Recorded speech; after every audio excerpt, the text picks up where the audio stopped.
दोस्तों आज की वीडियो में हम आपको एसी के काम करने का असूल बताएंगे। एसी बुनियादी तौर पर दो हिस्सों पर मुश्तमिल होता है, एक इंडोर यूनिट, दूसरा आउटडोर यूनिट। इंडोर यूनिट मज़ीद दो पार्ट्स पर मुश्तमिल होता है। नंबर एक एवेपोरेटर, नंबर दो एक्सपेंशन वाल्व। इसी तरह आउटडोर यूनिट दो पार्ट्स पर मुश्तमिल होता है, नंबर एक कंप्रेसर, नंबर दो कंडेंसर। एसी के काम करने के असूल को समझने के लिए इन पार्ट्स को समझना ज़रूरी है। आइए इन पार्ट्स को बारी बारी समझते हैं। Number one evaporator. Evaporator indoor unit का एक बुनियादी हिस्सा है जिसके अंदर एवेपोरेशन का अमल होता है, यानी लिक्विड गैस में कन्वर्ट होती है। ये कॉपर पाइप का एक जाल होता है जिसके अंदर नहायत ही ठंडी गैस होती है। रूम की जब गर्म हवा इससे टकराती है तो ठंडी हो जाती है और ब्लोअर इस ठंडी हवा को नीचे रूम की तरफ धकेल देता है। रूम में मौजूद गर्म हवा मसलसल एवेपोरेटर से टकराने के बाद इसमें मौजूद गैस गर्म हो जाती है। इसके बाद ये गैस कंप्रेसर में आती है। कंप्रेसर आउटडोर यूनिट का एक बुनियादी हिस्सा है जो ख़ुद तो गैस को ठंडा नहीं करता बल्कि ये गैस की सर्कुलेशन का काम करता है, बिल्कुल इसी तरह जिस तरह इंसानी दिल ब्लड सर्कुलेशन का काम करता है। एवेपोरेटर से जब ये गैस कंप्रेसर में आती है तो कंप्रेसर इस गैस को कंप्रेस कर देता है, जिसकी वजह से गैस का दर्जा हरारत और दबाव बढ़ जाता है और गैस तेज़ी के साथ कंडेंसर की तरफ हरकत करने लगती है।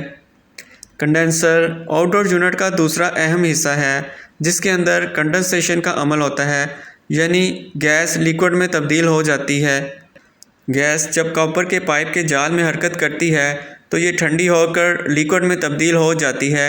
ये अमल एक फ़ैन की मदद से किया जाता है। जैसे पानी के बुहारात ठंडे होने के बाद बारिश यानी लिक्विड में तब्दील हो जाते हैं, बिल्कुल इसी तरह कंडेंसर के अंदर मौजूद गैस लिक्विड में तब्दील हो जाती है। लिक्विड कंडेंसर से होता हुआ एक्सपेंशन वाल्व के अंदर आता है। एक्सपेंशन वाल्व इंडोर यूनिट का एक दूसरा अहम हिस्सा है। इस वाल्व के अंदर कूलिंग का अमल होता है और लिक्विड दोबारा ठंडी गैस में तब्दील हो जाती है। बिल्कुल इसी तरह जैसे एक स्प्रे की बोतल से जब स्प्रे किया जाता है तो लिक्विड बड़ी नोज़ल से गैस में तब्दील हो जाती है और ठंडक का एहसास दिलाती है। यह भी कुदरत का एक अमल है जिसकी वजह से गैस ठंडी हो जाती है। इसके बाद ये ठंडी गैस दोबारा एवेपोरेटर में आती है और हमारे रूम की गर्म हवा को दोबारा ठंडा करती है। इस तरह ये अमल मुसलसल जारी रहता है यहाँ तक कि रूम का दर्जा हरारत सेट टेम्परेचर तक ना हो जाए। एयर कंडीशनर ना सिर्फ रूम में मौजूद हवा को ठंडा करता है बल्कि हवा में मौजूद नमी को भी ख़त्म करता है। ख़ासकर बरसात के मौसम में जब हवा में नमी बढ़ जाती है और घुटन और सांस लेने में दुश्वारी पैदा होती है तो ये नमी जब एवेपोरेटर के ठंडे पाइप से टकराती है तो लिक्विड यानी पानी बन जाती है और ये पानी ड्रेन पाइप की सूरत में अलग से खारिज कर लिया जाता है और हमें ठंडी और खुश्क हवा मुयस्सर होती है। दोस्तों आइए अब इन तमाम पार्ट्स को यकजा करके एसी की मुकम्मल वर्किंग को समझते हैं। जब हम एसी ऑन करते हैं तो ब्लोअर रूम की गर्म हवा अपनी तरफ खींचता है। ये गर्म हवा एवेपोरेटर से टकराती है।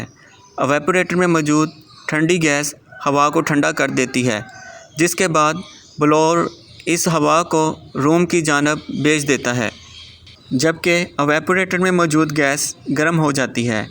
इसके बाद ये गैस कंप्रेसर में जाती है।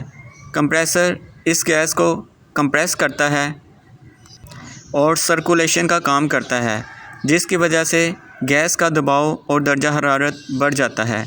इसके बाद ये गैस कंडेंसर की तरफ जाती है।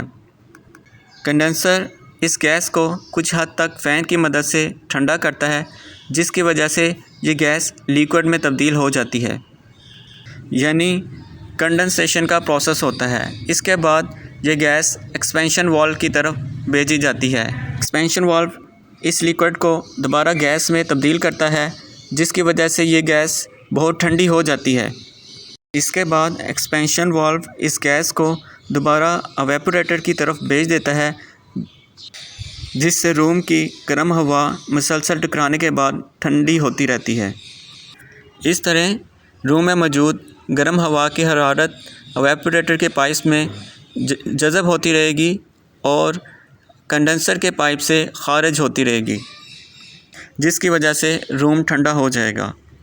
यानी हवा बज़ाते ख़ुद इन पाइप से खारिज नहीं होती, बल्कि हवा में मौजूद हरारत इन पाइप्स की मदद से खारिज की जाती है। जिस तरह इंस्टेंट गीज़र के अंदर मौजूद पानी हरारत की वजह से गर्म होता है, बिल्कुल इसी तरह रूम के अंदर मौजूद गर्म हवा एवेपोरेटर के अंदर मौजूद ठंडी गैस की ठंडक की वजह से ठंडी हो जाती है।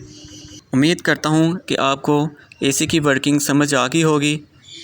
अगर आपके ज़हन में कोई सवाल है तो आप कमेंट्स में पूछ सकते हैं। मज़ीद इंफॉर्मेटिव वीडियोस के लिए मेरा चैनल लाइक और सब्सक्राइब करें। शुक्रिया।